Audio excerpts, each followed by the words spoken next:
Hello everyone. आज की इस वीडियो में हम महाअवतार नरसिम्हा मूवी की स्टोरी को समझने वाले हैं। बिल्कुल स्टार्टिंग से हम समझेंगे कि मूवी में किस तरह से बताया गया है विष्णु के अवतारों के बारे में। तो बात करते हैं फिल्म के निर्देशन की। इस फिल्म का निर्देशन अश्विन कुमार ने किया है, जबकि जयपूर्णा दास ने इसकी कहानी लिखी है। और यह मूवी नरसिंह पुराण, विष्णु पुराण व भागवत पुराण पर आधारित है। यह फिल्म कई भाषाओं में प्रकाशित हुई है, जैसे कि हिंदी, कन्नड़, तमिल और तेलुगु। और इस फिल्म को बनाने में लगभग 40 करोड़ रुपए की लागत आई है। वहीं फिल्म का कुल कारोबार 310 रुपए करोड़ हुआ है। यह फिल्म भगवान विष्णु के 2 अवतारों के बारे में बताई गई है। पहला है वराह और दूसरा है नरसिंह। तो कहानी समझना शुरू करते हैं। Without any delay let's get started. तो कहानी की शुरुआत इस मोड पर होती है कि ऋषि कश्यप होते हैं और उनकी वाइफ दीति होती है। उनको 2 पुत्र होते हैं और वो जुड़वा होते हैं। एक का नाम होता है हिरण्याक्ष और दूसरे का नाम होता है हिरण्यकश्यप। लेकिन ऋषि कश्यप को इस बात का पता चल जाता है कि उनके पुत्र विष्णु से शत्रुता करेंगे और इन दैत्यों का वध भी भगवान विष्णु स्वयं करेंगे। और इन दोनों भाइयों के गुरु शुक्राचार्य होते हैं, जिनके मार्गदर्शन में वो तामसिक ज्ञान और गूढ़ शक्तियाँ सिखाई जाती हैं। इस प्रकार गुरु शुक्राचार्य इन दोनों को विद्या प्रदान करते हैं, वो भी तामसिक विद्या।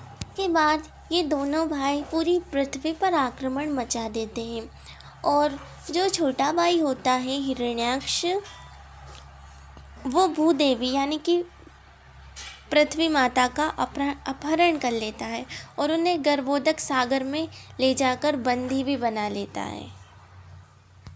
और जब धरती माता को हिरण्याक्ष गर्भोदक सागर में ले जाकर बंदी बना लेता है, उसके बाद सभी देवता ब्रह्मा जी के पास जाते हैं और उनसे कहते हैं कि प्लीज़ आप धरती माता को इसे बचा लीजिए और उन्हें मुक्त करवा दीजिए।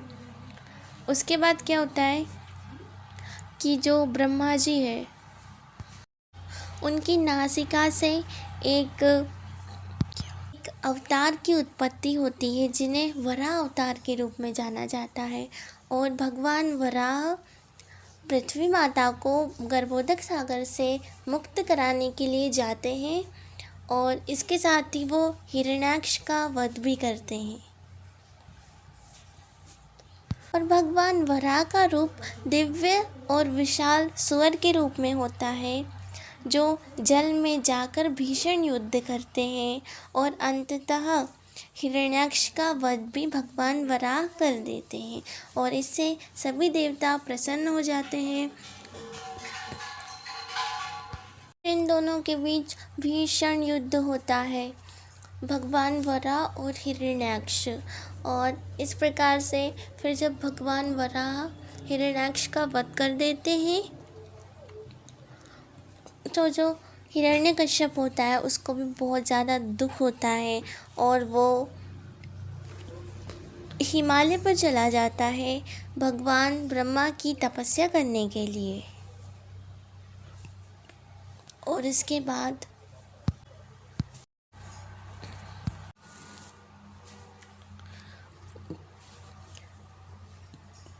जो हिरण्यकश्यप होता है वो बहुत ज़्यादा टूट जाता है ये जब वो खबर सुनता है, और उसके बाद उसके मन में प्रतिशोध की ज्वाला उत्पन्न हो जाती है और वो हर संभव प्रयास करता है कि वो इसका बदला ज़रूर लेगा भगवान विष्णु से।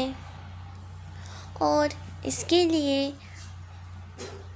उसे शुक्राचार्य सलाह देते हैं कि उसे हिमालय पर जाना चाहिए और वहाँ जाकर उसे भगवान ब्रह्मा की घोर तपस्या करनी चाहिए।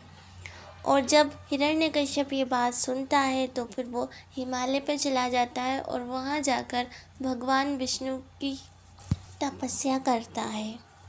वहीं दूसरी ओर जो प्रहलाद होता है वो आने ही वाला होता है और वो एक ऐसा बालक होता है जो पूरे राक्षस कुल का विनाश करता है।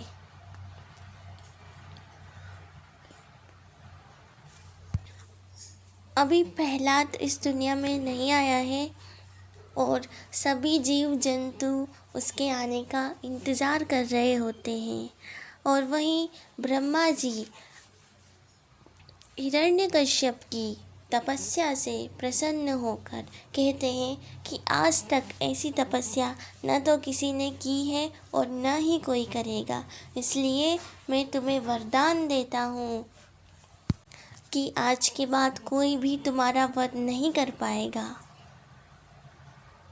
और ये वरदान सुनकर जब हिरण्यकश्यप इतना ज़्यादा प्रसन्न हो जाता है और वो कहता है कि अब मैं घोर अत्याचार करूँगा और जो भी विष्णु को मानता है उन सबको मैं परेशान करूँगा। वही जो प्रहलाद होता है वो बचपन से ही विष्णु से बहुत प्रेम करता है और वो भगवान विष्णु की सेवा करता है, परंतु जो उसके पिता हिरण्यकश्यप होते हैं उन्हें यह बात बिल्कुल भी नहीं पसंद आती है। और उसके बाद जो प्रहलाद होता है वो बाहर घूमने के लिए जाता है और वो अपने साथ कुछ लड्डुओं का भोग ले जाता है जो वो भगवान विष्णु को लगाता है। और उसे जो सेवक होते हैं हिरण्यकश्यप के वो ऐसा करते हुए देख लेते हैं, तो वो उससे कहते हैं कि यदि आपके पिता को ये बात पता चल जाएगी तो फिर आप क्या करोगे। और एक दिन ऐसा आता है कि जब हिरण्यकश्यप अपने पुत्र से के साथ बैठकर कुछ समय व्यतीत करता है तो वो कहता है कि सारे संसार पर विजय करने का सुख एक तरफ और पुत्र से बातचीत करने का सुख एक तरफ। और उसके बाद वो प्रहलाद की परीक्षा लेता है और उससे बहुत सारे क्वेश्चंस करता है जो हम आगे वाली वीडियो में देखेंगे।